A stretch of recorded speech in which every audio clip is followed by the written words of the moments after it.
orang jago syair katanya. Li awal bilang baru dengar tuh apa itu. Baru dengar lafaz yang namanya alif lam mim. Alfazun ghairu ma'lumatin fi khitabi takhatubihi. Di mana katanya lafaz alif lam mim itu di kalangan mereka enggak terkenal, makluf itu enggak masyhur. Baru dengarlah dalam pembicaraan atau kata-kata yang mereka sering sampaikan, baru dengar alif lam mim. Akhirnya disitulah ternyata alif lam mim itu buat ngebangkitin orang-orang yang tentang Al-Quran. Akhirnya dia pengen tahu seperti itu. Fayanabahu ila mayulki ilaih min ayatin bainat. Dan mereka akhirnya tergugah, bangkit ingat apa yang disampaikan kepada mereka. Itulah berupa ayat-ayat yang nyata. Jadi alif lam mim itu satu ayat, punya mukjizat. Makanya kalau orang-orang yang ahli kebatinan itu alif lam mim benar-benar sakti buat mereka. Jadi doanya cuma alif lam mim apa ya ain sad ha mim ain sin. Oh, ada lagi toha yasin. Itu doanya begitu. Karena di situ tafsirannya bahwa alam bimuradi. Allah lebih tahu maksudnya maknanya. Wa fi hadil huruf, dan pada huruf ini wa amsaluha wa amsaliha, dan semua huruf ini tandihun katanya. Tandihun mengingatkan ala izzadil Quran, mengingatkan bahwa alif lam mim aja hurufnya baru 3 doang, itu termasuk mukjizat. Mukjizat itu di mana otak manusia, kecerdasan manusia enggak mampu untuk mendatangkan seperti Al-Quran. Makanya disebut mukjizat. Mukjizat itu yang melemahkan seseorang untuk menandingi Al-Quran.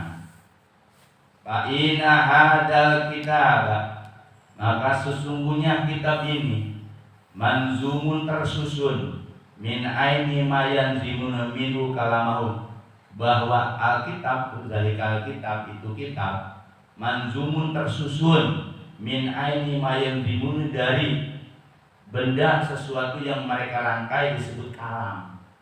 Ucapan mereka itu sebutnya kalam. Kalam mereka itu tersusun pakai bahasa Arab. Makanya dia tahu zalikal kitab. Setelah alif lam mim ayat keduanya zalikal kitab, itu kitab. Dia paham itu kitab, tapi kitab apa?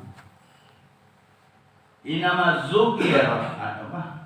Fa idza azazuhu an itani bimislihi, kalau memang mereka itu tidak mampu untuk mendatangkan seperti Al-Quran alif lam mim tadi, fadzalika azamu burhan ala izzadil Quran, maka itu menunjukkan bahwa Al-Quran itu benar-benar mukjizat yang datang dari Allah, bukan dari Muhammad.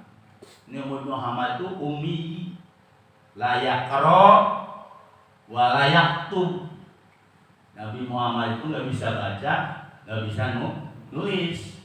Nggak bisa baca dan nulisnya Nabi Muhammad itu menunjukkan mukjizat. Andai Nabi Muhammad itu bisa nulis, apa kata orang Arab?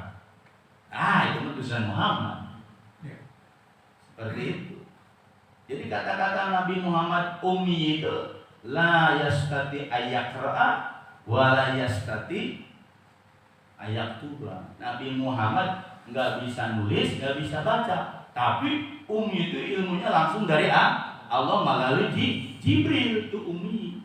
Ummi itu bukan berarti orang dungu, bukan.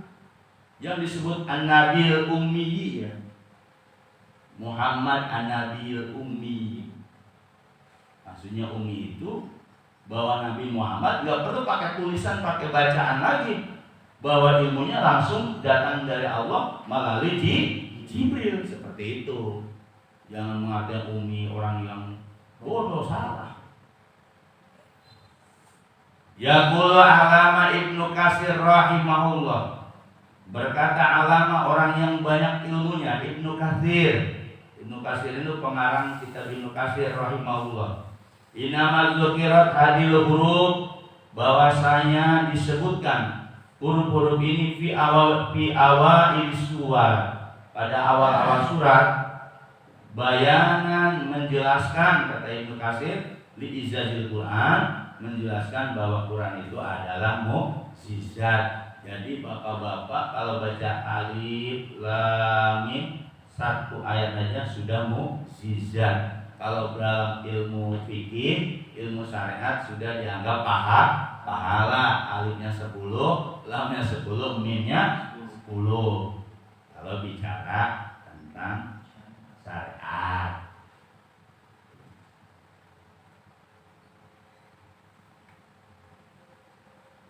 Wa anal khalqa azizuna an mu'aradatihi, wa anal khalqa, dan bahwasanya makhluk azizuna mereka lemah ngapain, an mu'aradatihi, mendatangkan Quran bimislihi, dengan seperti Quran.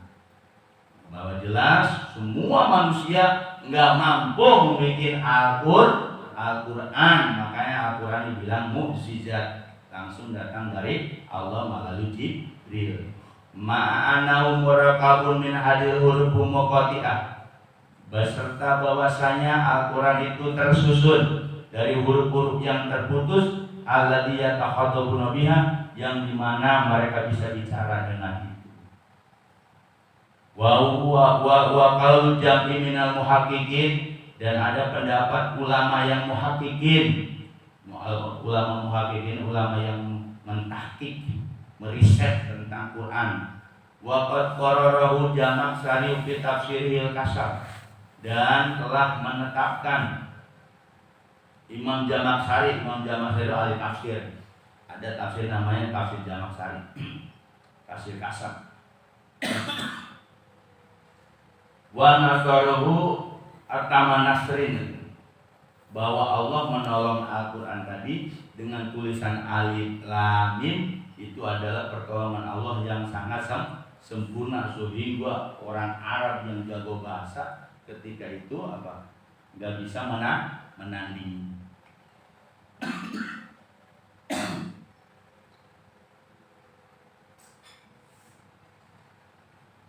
Wa ilaihi dzaba Imam Ibnu Taimiyah, dan begitu keberhaluan atau berpendapat Imam Ibnu Taimiyah. Summa qala, kemudian beliau berkata, walihada, oleh karena ini, kullun semua surati ibtadat bil huruf, semua surat-surat yang dimulai dengan huruf-huruf, kata Ibnu Taimiyah. Nah, Ibnu Taimiyah ini imamnya aliran Salafi. Ibnu Taimiyah aliran yang di Indonesia itu Salafi, Wahabi, itu Ibnu Taimiyah.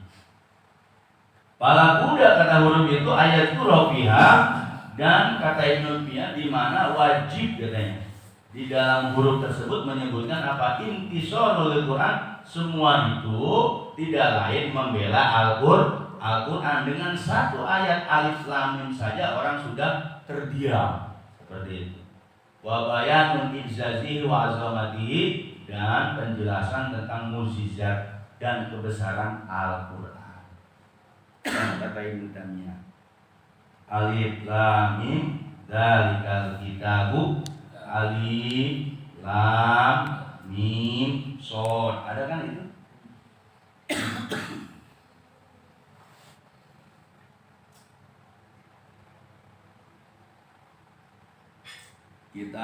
Kitabun zila, diturunkan ilaika, kepadamu, ada tuh surat yang seperti itu.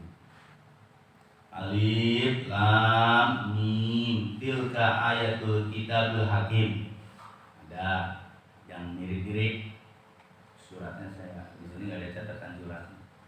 Amin, sama tuh. Amin juga mukjizat.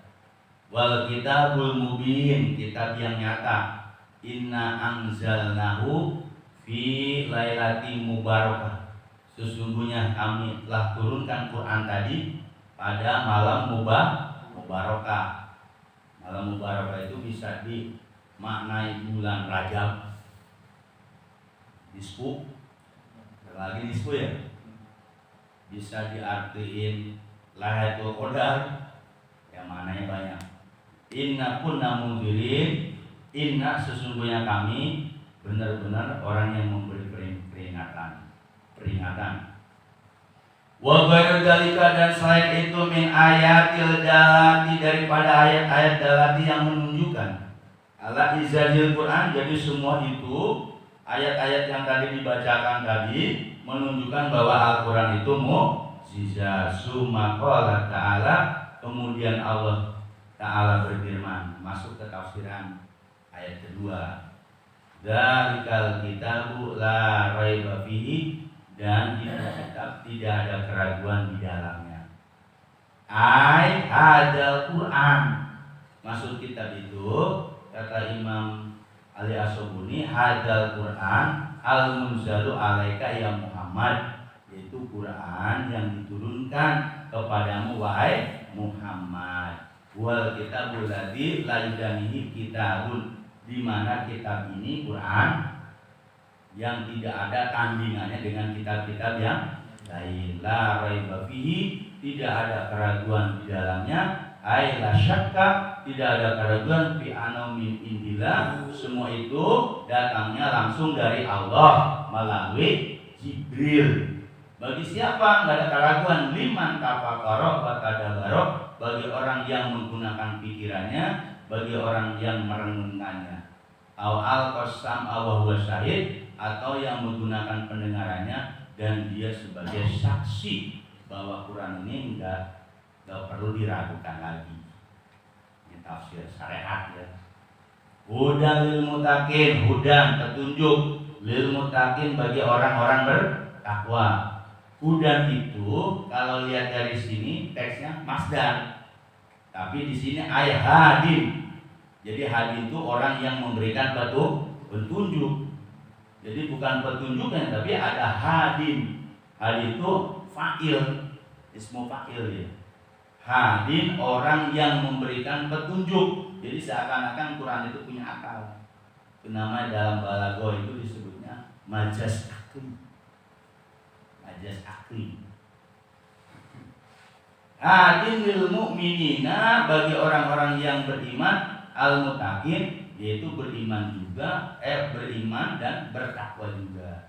Alladzina yattaquna, yang mereka menjauhi, menghindari suhtullah, yaitu kemurkaan Allah, bi imtisali awamirihi, dengan melaksanakan perintah-perintahnya, wajtinabi nawahi, dan menjauhi larangan-larangannya. Jadi orang yang bertakwa supaya terhindar dari murka Allah. Kalau Allah udah murka itu gunung segede apapun bisa meletus.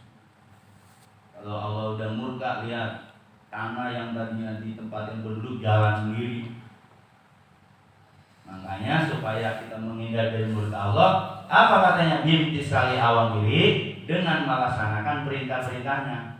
Pada waktu wajtinabi nawahi, dan menjauhi larangannya. Wa yadfa'una adzabahu, dan orang bertakwa itu menolak azab Allah. Bitoatihi. Jadi orang bertakwa itu menolak azab Allah dengan taat kepada Allah. Taat itu patuh, gak usah bertanya. Sholat 5 waktu, jangan bertanya ini, gak usah. Namanya orang taat itu patuh. Apa yang diperintahkan Allah ke Rasulnya, terus ke kita, udah patuh aja.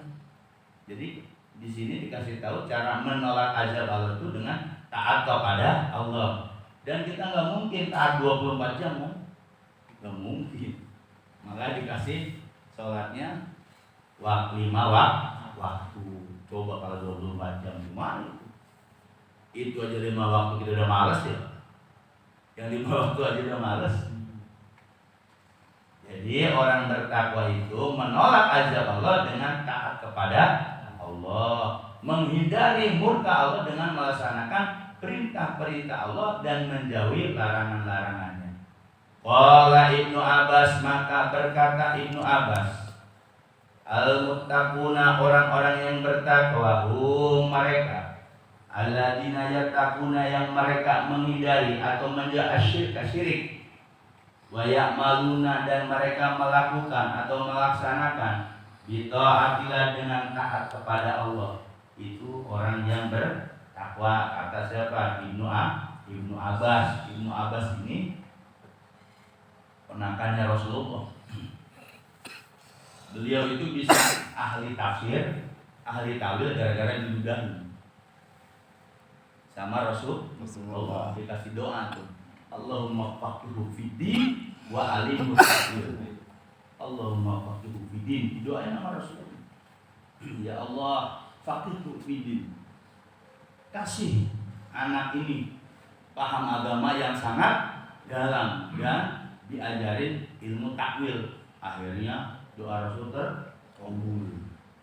Makanya kalau ngajarin anak kita yang bader-bader yang hafalannya ini itu aja, Allahumma faqihu fiddin wa alimhu ta'wil. Kan bisa ngertiin Quran. Ya proses, belajar dulu pesantren, belajar kemana, nggak langsung jadi. Ibnu Abbas juga belajar dulu ke ulama-ulama, ke sahabat tabi'in, kan? Seperti itu. Jadi kata Ibnu Abbas, orang bertakwa itu orang yang mengiring syirik. Syirik itu menyekutukan Allah. Pokoknya yang bau-bau menyekutukan Allah hindari. Wa ya'maluna bi ta'atillah. Jadi orang yang melakukan taat kepada Allah itu orang bertakwa. Ya termasuk orang-orang yang datang ke mushola, itu kan namanya orang bertakwa kan? Apalagi hadis Nabi ada nunggu dari maghrib sampai isya. Makanya di tengah-tengahnya ada pengajian. Itu katanya meleburi dosa kan? Di Riyadhus Shalihin. Jadi nunggu dari maghrib sampai isya, ketemu isya itu sudah mengugurin dosa kita. Makanya di Indonesia itu di tengah-tengahnya alhamdulillah ada taklim, ada kajian tafsir. Jadi cuma nggak nunggu doang, kalau nunggu sendiri kadang ngantuk ya. Nah makanya ada pengajian. Itu baru 2 ayat nih man. Baru 2 ayat aja nih. Wa qala Hasan Bisri, dan berkata Hasan Bisri, ittaqu ma hurima alaihim, bertakwalah kamu sesuatu yang diharamkan kepada mereka. Artinya hindari sesuatu yang diharamkan kepada kita. Itu termasuk orang bertakwa. Pokoknya kita nggak makan yang haram aja. Hari ini nggak makan yang haram, besok nggak makan yang haram, besok kemarin. Itu orang bertakwa. Wa adu maqturidu alaihim, dan mereka menunaikan apa yang dipardukan ke atas mereka. Sholat 5 waktu. Jadi seorang sholat 5 waktu itu sudah dianggap orang bertakwa. Kata siapa? Hasan Bisri. Jadi orang ulama itu berpendapat, boleh nggak? Boleh. Ibnu Abbas berpendapat, Hasan Bisri itu ulama berpendapat. Jadi kita melaksanakan sholat yang dipardukan oleh Allah termasuk orang bertakwa. Kalau tadi menghindari syirik, melakukan taat kepada Allah, kata Ibnu Abbas, termasuk orang yang bertakwa. Jadi ternyata pengertian orang bertakwa itu banyak, bukan hanya menjauhi larangan, melaksanakan perintah yang banyak. Itu mirip-mirip semua definisi seperti itu. Nah, ini baru 2 ayat ya, Alif Lam Mim sama Zalikal Kitabul La Raiba Fihi Hudal Muttaqin. Zalikal kitab itu kitab la raiba. Kenapa dibaca la raiba, gak la raibu? Itu namanya lam li nafi jinsi. La raiba. Kan harusnya la raibu dong. Nah, itu namanya lamnya li nafi jinsi. Artinya kita dilarang apa? Dilarang ragu. Emang dari awal Alif Lam Mim. Dari awal, makanya situ ada rahasia, la raiba. Jadi kalau ada orang yang baca la raibu, bukan Quran itu, harusnya la raiba fihi dalam Quran. Mudah-mudahan bermanfaat. Amin. Mudah-mudahan istiqomah mengkaji ayat nih, baru ayat kedua, namanya permulaan. Kemarin itu saya ngejelasin ayat, saya masukin ke Toreko, pada bingung.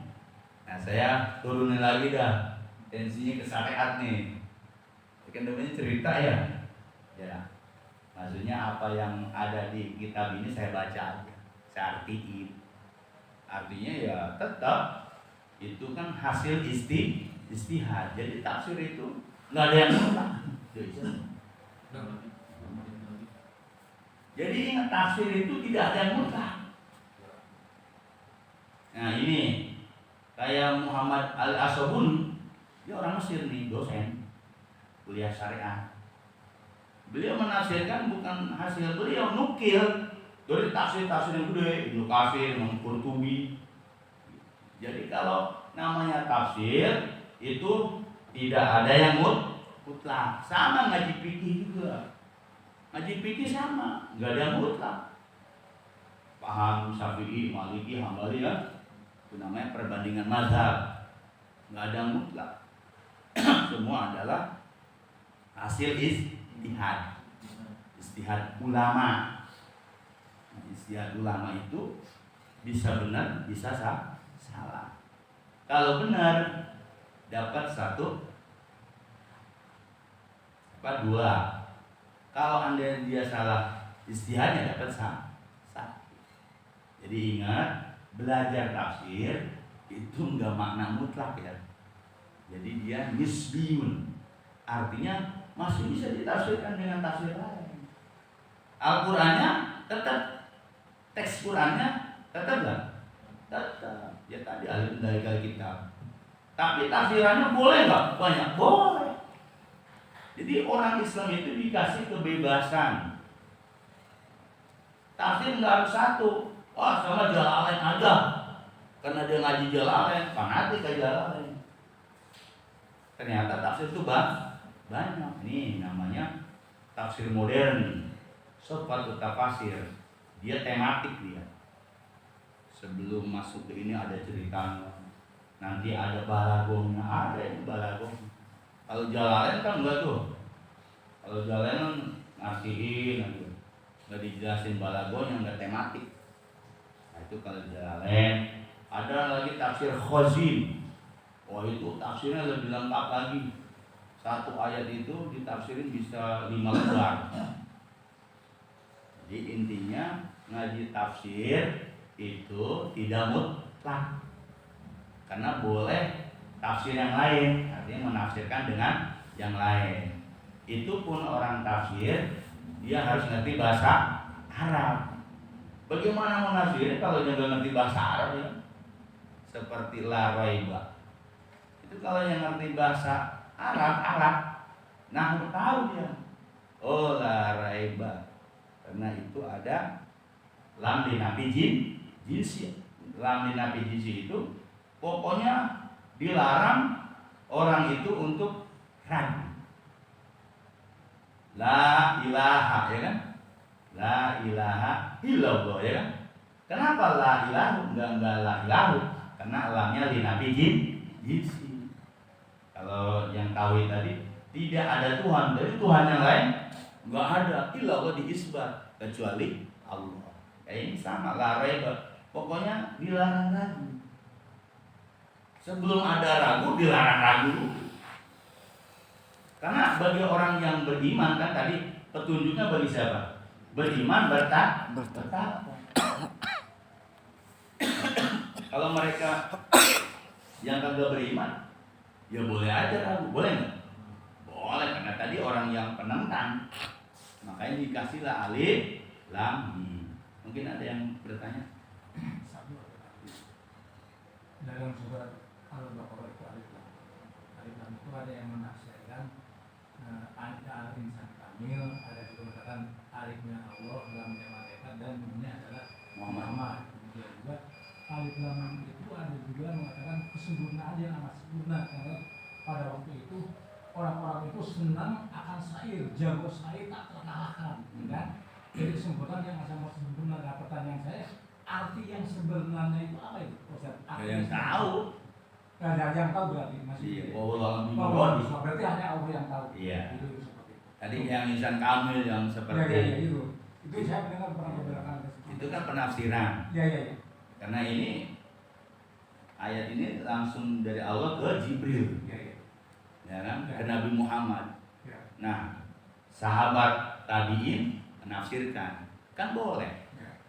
Yang menafsirkan tadi insan kamil bahwa Nabi Muhammad sempurna, boleh-boleh aja. Jadi kesimpulannya mungkin hanya Allah lah yang tahu. Iya. Itu seperti itu. Intinya seperti itu, dikembalikan seperti itu. Oke. Yang banyak Pak, ini apa mengenai apa tadi sapi itu kenapa sapi berwarna merah gitu, nggak putih hitam Kuning. atau abu kuning atau apa gitu kan?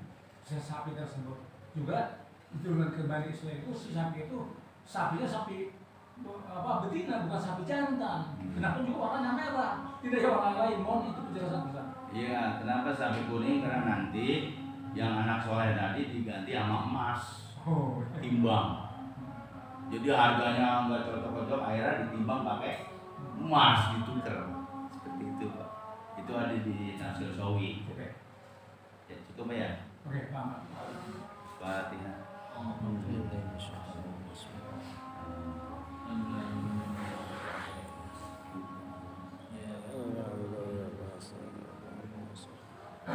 Rabbana